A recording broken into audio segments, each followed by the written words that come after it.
رمضان کے مہینے میں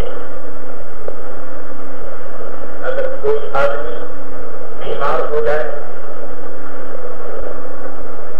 یا وہ بہت زیادہ کمزور ہو روزے نہیں رکھ سکتا تو وہ روزہ قضا کرے گا، یعنی اچھا ہونے کے بعد دوبارہ روزہ رکھنا اس کے لیے فرض ہے۔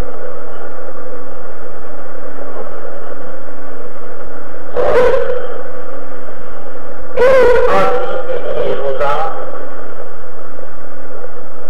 اس صورت میں معاف ہے، یعنی وہ فدیہ دے گا، صرف ایک آدمی، اور وہ ہے ایسا بوڑھا، اتنا بوڑھا اور اتنا کمزور کہ آئندہ اس کے لیے طاقت کی امید نہ ہو، بالکل لاسٹ اسٹیج پر ہو وہ آدمی، بوڑھا بھی بہت ہو، کمزور بھی بہت ہو، آئندہ اس کے لیے طاقت اور قوت کی امید بھی نہ ہو، تو وہ فدیہ دے گا، اس کے علاوہ کسی کے لیے فدیہ نہیں۔ یہ مسئلہ اس لیے میں عرض کر رہا ہوں کہ بعض لوگ بڑی آسانی کے ساتھ ذرا طبیعت خراب ہوئی فدیہ دے دیا، تو مسکینوں کو کھانا کھلا دیا اور وہ سمجھتے ہیں کہ روزہ معاف ہو گیا۔ یہ بات ہے نہیں، روزہ خود ہے، ہر آدمی کے لیے روزہ رکھنا ضروری ہے۔ اگر کوئی آدمی کسی بیماری یا کسی وجہ سے روزہ نہیں رکھ سکے تو جب وہ اچھا ہوگا اس وقت اس کے لیے روزہ رکھنا نہایت ضروری ہے۔ اللہ تبارک و تعالیٰ اس پر عمل کی توفیق عطا فرمائے۔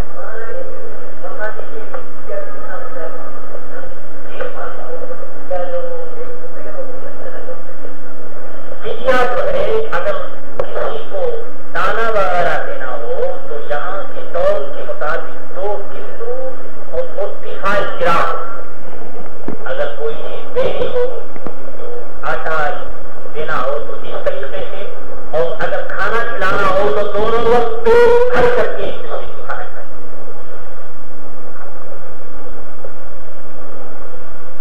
آئیے، یہ تو الحمدللہ رب العالمین مسئلہ تھا روزے کے متعلق، کیونکہ عام طور سے یہ بات دیکھی جاتی ہے کہ لوگ فدیہ دے کر کے اور سمجھتے ہیں کہ ہم روزے سے چھوٹ گئے، حالانکہ یہ بات نہیں ہے، بلکہ اس کے ساتھ ساتھ یہ ضروری ہے کہ بعد میں آدمی قضا کرے۔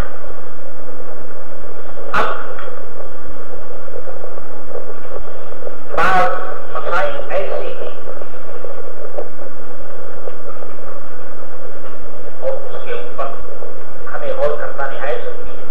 مثلا ایک آدمی اپنے روپے کی زکوٰۃ نہیں دیتا ہے، زکوٰۃ کو نہیں دیتا، لیکن بے وقوفی ہے کہ وہ روزانہ فقیروں کو پیسے بھی بانٹتا ہے، بندہ بھی تقسیم کرتا ہے، اس نے ایک مسجد بھی بنوا دی اور بہت بڑا حصہ زکوٰۃ نہیں دیتا، باقی یہ سب کام کوئی نہیں کرتا رہتا ہے۔ تو سوال یہ پیدا ہوتا ہے کہ اس روپے سے اس قسم کی خیرات جائز ہے یا نہیں، اور آیا اس کو کوئی ثواب ملے گا یا نہیں۔ تو اس کے متعلق چند حدیثیں میں آپ کی خدمت میں پیش کروں۔ حدیث نمبر 1، سرکار دو عالم صلی اللہ تعالیٰ علیہ وسلم فرماتے کہ اس مال میں زکوٰۃ کا مال مکس ہو جائے تو وہ زکوٰۃ کا مال دوسرے مال کو تباہ کر دے۔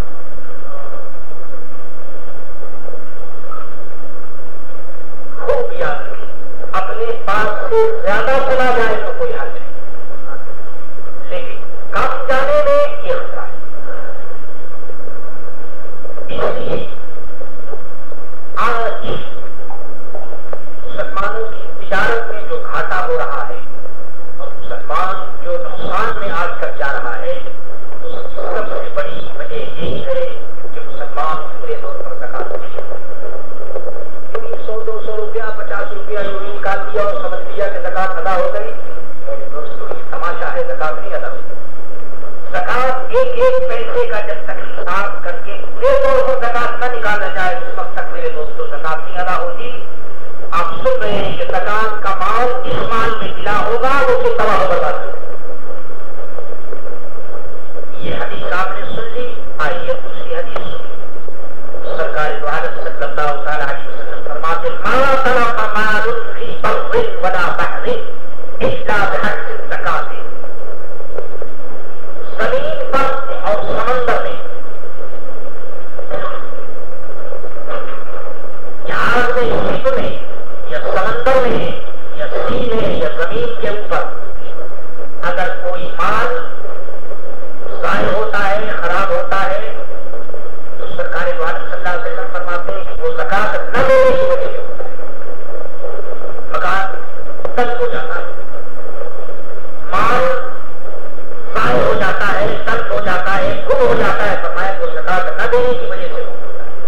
حدیث سنیے، سرکار دو عالم صلی اللہ علیہ وسلم فرماتے ہیں من ادى زکات ماله فقد اذهب الله شره، جس نے اپنے مال کی زکات ادا کر دی تو اللہ تعالیٰ نے اس کے مال سے برائی کو دور کر دیا اور شر کو دور کر دیا، اس کا مال سے اللہ۔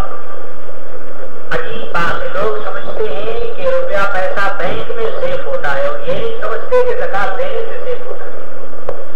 سیفٹی جس چیز میں ہے ہم اس کی طرف توجہ نہیں کرتے، اور بینک میں رکھنے سے تو میرے دوستوں بینک میں تو یہ خامخواہ کی ہم نے ایک لالچ کی وجہ سے لوگ رکھتے تھے، ورنہ سیفٹی جو ہے مال کی وہ زکات کے ادا کر دینے کی ہے۔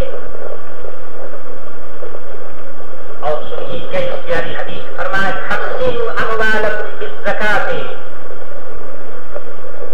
وتباروا اموالکم بالصدقۃ، فرمایا کہ اپنے مال کی اگر سیفٹی چاہتے ہو تو زکات دو، زکات دو گے تو مال جو ہے وہ سیف ہو جائے گا۔ اور اگر تم چاہتے ہو اپنے بیماری کا علاج تو کیسے کرو؟ فرمایا حدیث میں کہ بیماری کا علاج کرنے کے لیے بہترین دوا ہے خیرات، خیرات کرو بیماری کا علاج ہو جائے گا۔ کتنی پیاری بات حدیثوں کے مضامین سے ظاہر ہوتی ہے، سبحان اللہ سبحان اللہ، عجیب و غریب بات ہے۔ سرکار دو عالم اور حدیث سنیے، سرکار دو عالم صلی اللہ تعالیٰ علیہ وسلم فرماتے ہیں کہ جو اللہ اور اس کے رسول پر ایمان لاتا ہے اس کے لیے لازم ہے کہ وہ اپنے مال کی زکات ادا کرے۔ اللہ اس قدر ضروری ہے ان لوگوں کے لیے کہ جو مال زکات اور اس کے مقابلے میں اتنی قیمت کی کوئی چیز مثلاً 52 چاندی، جتنی قیمت ہے اتنی قیمت کی اگر کوئی چیز ہو تو وہ بھی آدمی صاحب حساب ہے اور اس پر زکات فرض ہے۔ مثلاً دکان کا مال جو کوئی بھی اپنی دکان میں مال رکھتا ہے تو جب وہ صاحب حساب اگر ہے تو سال پورا ہونے پر اس کی دکان میں جتنے کا مال ہے چاہے وہ 25,000 کا ہو 50 کا ہو لاکھ کا ہو سب زکات اس کے اوپر واجب ہے۔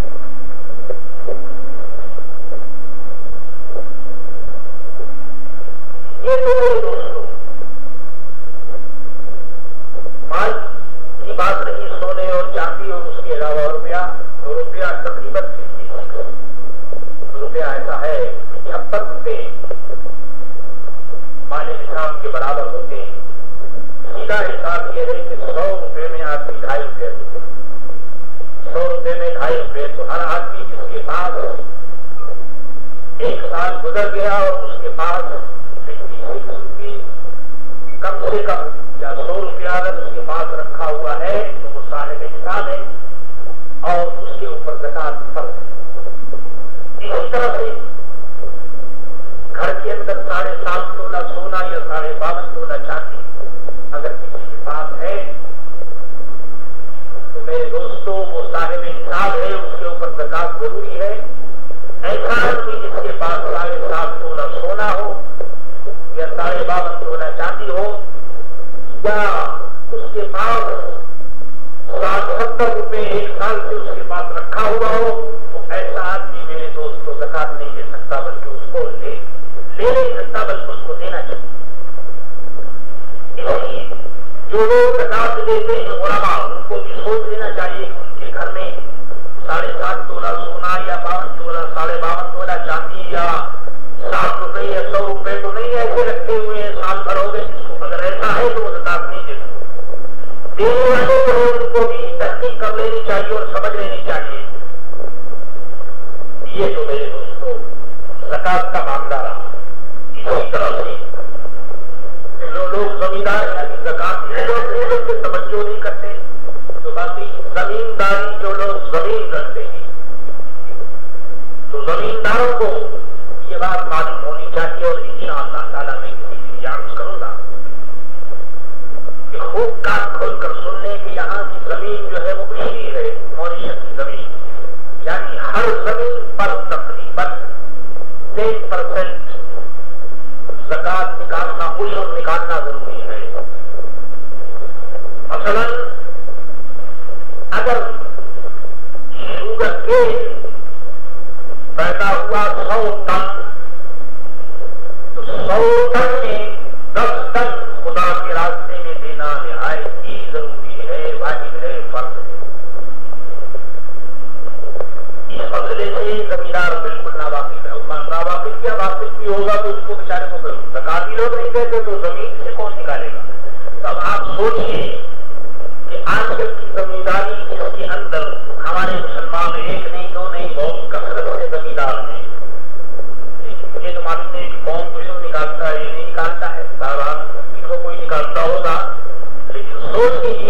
کہ یہ شوگر کین کی بات نہیں، مثلا اگر کسی کے یہاں چائے پیدا ہوتی ہے تو چائے میں اس کو 10% دینا چاہیے. اگر یہ ویجیٹیبل وغیرہ اگر پیدا ہوتی ہے کسی کے یہاں سبزی اور ترکاری وغیرہ تو اس میں بھی 10% دینا ضروری ہے. اچھا اس کو بھی جانے دیجیے، کسی کے گھر کے اندر اگر کوئی بیجی کا کوئی درخت ہے یا کوئی آم کا درخت ہے تو فرمایا اس کے لیے ضروری ہے کہ جتنا پیدا ہو اس میں 10% اللہ کے راستے میں دے دو. اس کے لیے چاہے وہ تھوڑا مال ہو، پیداوار ہو یا زیادہ ہو، جتنا ہوگا تو اتنا ہوگا. یہ چاہے تھوڑا ہو یا زیادہ ہو، 10% دینا نہایت ہی ضروری ہے. عزیزوں اس مسئلے کو جب ہم کتابوں میں دیکھتے ہیں تو ہمیں حیرت ہوتی ہے کہ خدا و عالم اب لوگ زکات ہی نہیں دیتے، زکات کی طرف توجہ نہیں ہوتی. تو اب بتائیے کہ اب یہ جو زمین والے ہیں اور زمین کے اوپر جو یہ 10% کا حساب ہے، مطلب ایک زمیندار ہے تو زمیندار کے پاس اس کا بینک بیلنس سمجھ لیجیے کہ 50,000 روپیہ ہے تو 50,000 روپے کی زکات اس کو دینی ہے، وہ الگ ہے. اور اس کے بعد یہ جو کان کی شوگر کیس جو پیدا ہوئی اس کے اندر اگر اس کو سمجھ لیجیے 1,00,000 روپیہ ملا، 100,000 تو اس 1,00,000 روپے کے اندر اس کو 10,000 روپیہ دینا چاہیے. میں تو سمجھتا ہوں کہ اگر اس عشر کے مسئلے پر اگر ماریشس کے زمیندار عمل کریں گے تو میرے دوستوں کوئی فقیر اور غریب ماریشس میں نظر نہیں آئے گا.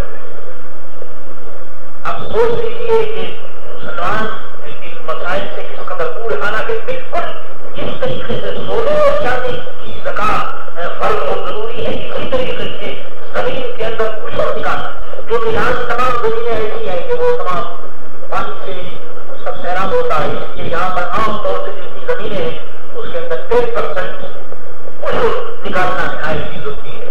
تو اب آپ بتائیے کہ جب 10% کو نہیں ملے گا تو پھر اسی مال کے اندر رہے گا تو پھر کیا ہوگا بتائیے؟ لاگت ہوگی یا نہیں ہوگی؟ یہی وجہ ہے تباہی اور بربادی کی یہی وجہ ہے. اچھا حدیث میں حضرت عبداللہ بن مسعود رضی اللہ تعالیٰ عنہ نے فرمایا کہ کوئی روپیہ دوسرے روپے پر نہ رکھا جائے، کوئی اشرفی دوسرے اشرفی سے نہ بچ کی جائے، بلکہ زکات نہ دینے والے کا جسم اتنا اور بڑھا دیا جائے گا کہ لاکھوں کروڑوں روپے ہو تو ہر روپیہ جدا کاٹ دے گا. اللہ اکبر. مقصد یہ ہے میرے دوستوں کہ جو زکات نہیں دیتے تو وہ ایک ایک روپیہ جو ہے اس کے اندر اس کے جسم کے اندر آگ بن کر کے جیت دے گا. اللہ معاذ اللہ معاذ اللہ. تو میرے عزیزوں دوستوں یہ نہایت ہی سخت چیز ہے اور اللہ تعالیٰ ہر سچی بات کو یہ کیا تو مالی نہ دے، سب سے بہترین طریقہ یہی کہ مال نہ دے، اور اگر مال دے تو پھر زکات کی توفیق، کیونکہ اگر زکات کی توفیق نہ ہوئی تو پھر یہ اور مصیبت ہے. اللہ یاد رکھیے حضور صلی اللہ تعالیٰ علیہ وسلم نے فرمایا کہ قیامت میں جب آدمی کے اوپر وہ اسلیٹ بن کر کے سانپ بن کر کے جب وہ دوڑے گا تو یہ پوچھے گا کہ تو کون ہے